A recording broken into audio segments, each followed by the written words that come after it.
The game was not even over yet, and I'm already at a point where this team is not ready whatsoever to go on a 5-0 run. That ends the Thomas Brown coaching suggestion pretty much. This team is just cursed at this point. Like, you fire Eberflus, and listen, the game's not even over yet. It's 38-13. They just turned the ball over on downs. Caleb has been sacked 7 times in this game, like so far. He's thrown for 2 touchdowns, but low key garbage time touchdowns. Listen, I'm happy that Rome Odunze got his touchdowns and whatsoever, but that besides the point. I'll get to the positives, which there are very, very few of them. But what is up, guys? Welcome back to Soulback Sports, and unfortunately, we're still back with another Bears loss, pretty much. It's just embarrassing at this point. Genuinely embarrassing. It just shows that no matter what you do versus this organization, like they're just held back. The team's not talented enough. The D line is not good. Um, the offensive line not good. Caleb is okay right now. Like playing against. Listen, this 49ers team going into this game had a bunch of injuries, and they looked like they were the most healthiest team of all time from the get go. Immediately, first drive of the play was a boom touchdown, and the next drive, boom touchdown, and then a couple drives later, boom touchdown. At this point, Eric Washington is not a good defensive coordinator. I mean, I know it's one game. Listen, you can say, "Oh, but so back sports, it's only one game." No, Eric Washington has been in the league for so long. There was a reason why I guess he was not the defensive coordinator. He didn't call plays because Eberflus did. And even when Eberflus did, it wasn't that much better than what Eric Washington's calling because Eric Washington is still calling plays that leave off separation and allow for shallow routes to happen for the opposing team, for them to get insane amount of yardage. I kid you not. Like, team stats wise, the 49ers injured. They don't have their top wide receiver and they number one weapon in CMC. They dropped 452 yards with the backup running backs. And like George Kittle had a great game. Like 452 to 153 total yards.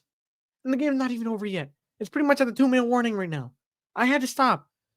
There was a moment in the game. You probably saw on a stream. It was actually my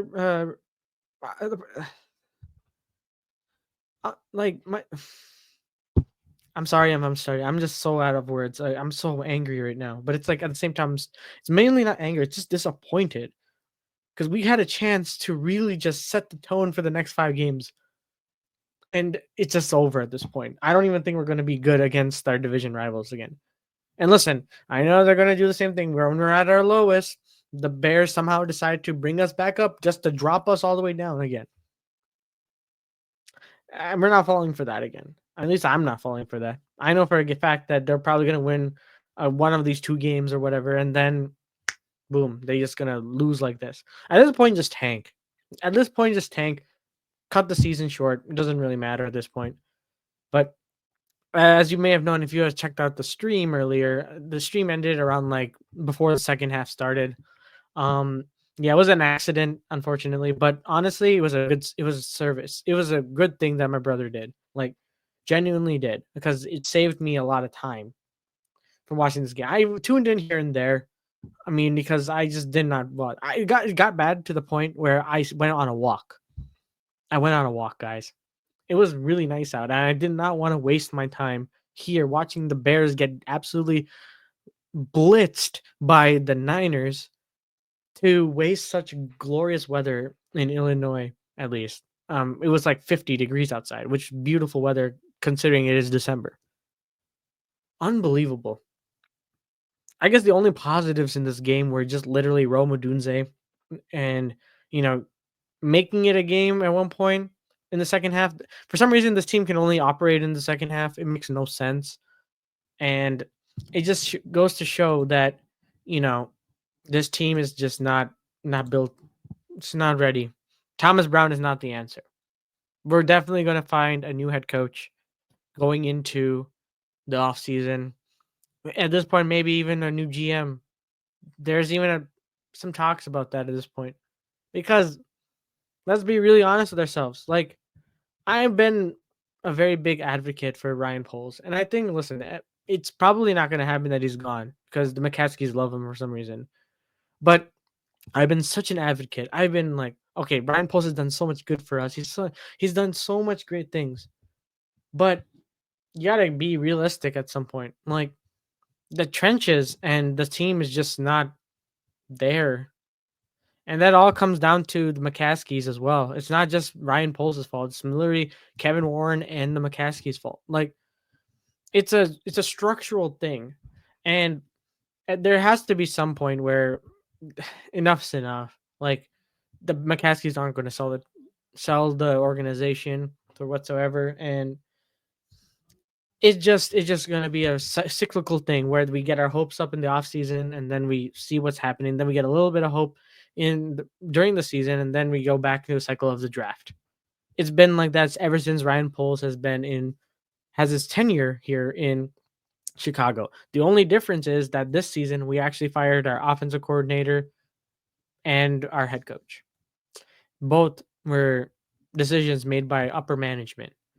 So, what am I getting at it pretty much? It's pretty much certain that, you know, the game is pretty much over. The Niners completely dominated us. And it just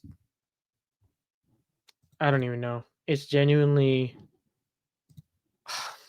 I'm not looking at the stats again. I can't even pull it up, honestly. They even put Tyson Bagent in for a bit. Thankfully, at least that's the case. Because if it were Eberflus, he would have like kept Caleb Williams in the game. But yeah, the game's over. It's final, 13-38. We got absolutely destroyed. No chance of making the playoffs. 4-9 to end the season. We haven't won since October. Probably not going to win the rest of the season. We're going to probably be 4-13, and yeah, another season just wasted just like that because we just can't build the trenches, and that's just how it is right now. I guess we can kind of go over the stats now that the game is officially over. Let's see. All right. Okay. All right, it doesn't really matter. I'm at yeah, pretty much 38 to 13. Niners completely blitzed us. 325 yards for Purdy, two touchdowns. A bunch of the touchdowns came from Isaac Rindo and Patrick Taylor Jr.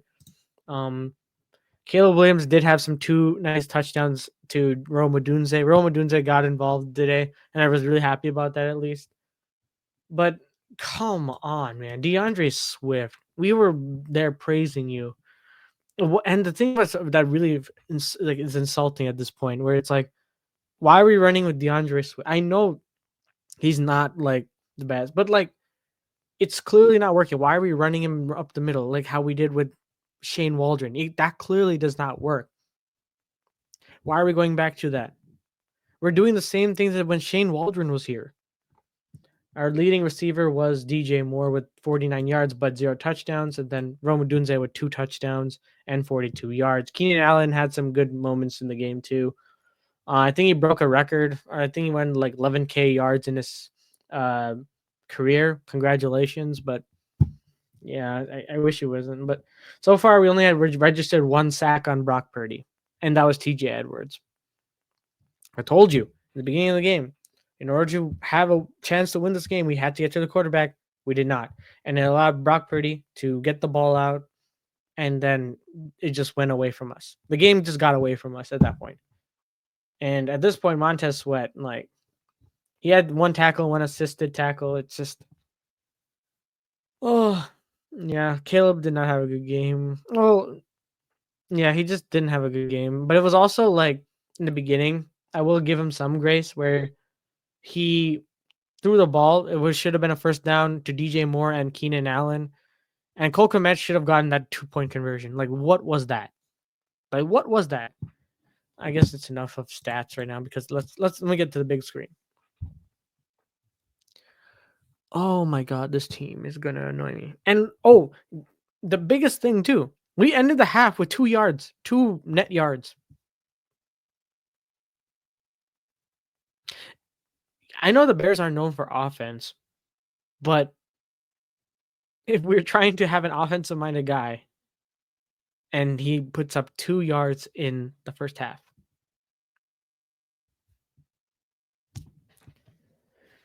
Oh, man. Yeah. It's not looking too good. And now we're going to be facing the Vikings on prime time. I think this on prime time. It's at this point. Yeah, we're going to be facing the Vikings on prime time on Monday next week. It gives us a full week, a little bit more than a week to prepare, but 4 games left of the season. There's really not much to prepare. Yeah, I mean, what else is there to really talk about? I mean, the team is also pretty injured. Homer went out of the game. DeAndre Carter as well went out during the game, didn't return. And, Daryl Taylor had a really bad uh, um, pass interference, or no, roughing the passer call as well. There are a lot of moments in this game that just want to erase. And that fumble by Caleb Williams as well it's like one of the first turnovers in like 352 passes, which is pretty impressive for Caleb Williams as a whole. I mean, the outlook's still there. I mean, Caleb is still the guy. It's just unfortunate right now that this is what the product the team is putting out. That's really all it is. But let me know down in the comments below what you guys think about this game. Um, Yeah, this has been awful. I mean, next time I'll be definitely streaming the game, and hopefully this time it won't accidentally get clicked off when someone leaves. But you know, it saved me some time. But thank you guys again so much for watching, tuning into the stream as well. Appreciate that. Always remember to like and subscribe, and I'll see you guys in the next one.